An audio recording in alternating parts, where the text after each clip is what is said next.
Ted, it was a somber mood for many students in Pike County as they returned to class today. There were 15 grief counselors at Piketon High School alone.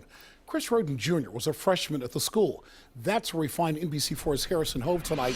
What a chance to speak with teachers, students, and administrators. Harrison? Absolutely. You know, it was a very sad day here at Piketon High School. Behind me, there is only one sign that something terrible happened in this community. It is the flag at the school building flying at half staff. That is the look outside. But inside, students, teachers were sharing memories about their classmate and friends. First period, Chris Roden Jr. would start his day singing in Miss Penn's music class. Very quiet, and very sad day for us here in Pike County. Penn says she taught Chris for many years, but this year she learned something new. We discovered that he has a good singing voice. So. His classmates did not want to sing today as they reflect on this baritone's notable absence.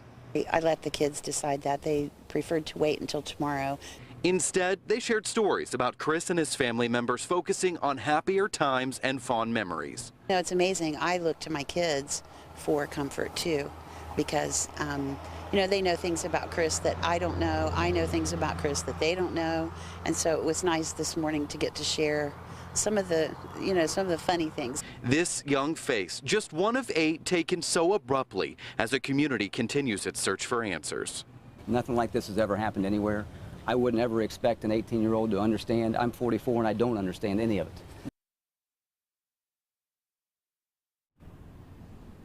And no one really does. Those are the words from the principal as well as a teacher at the school.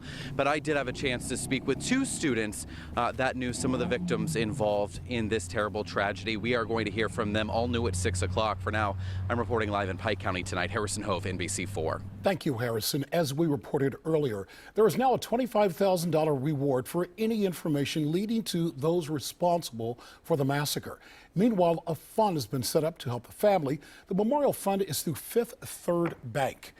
Also, donations to the Roden Family Fund, Memorial Fund rather, can also be made at any branch. At a news conference that NBC4 brought to you live yesterday, it was revealed that pot was found on property. Ohio Attorney General Mike DeWine revealed that 3 marijuana growing operations were found at the crime scenes.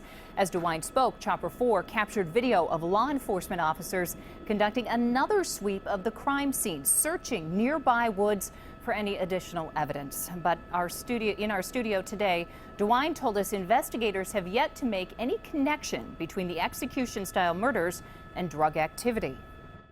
We don't know whether drugs played a role in these shootings or not. We do know that that's part of the puzzle we're looking at. That is a piece of information that is interesting. Whether or not it means that this is drug-related, at this point, we do not know.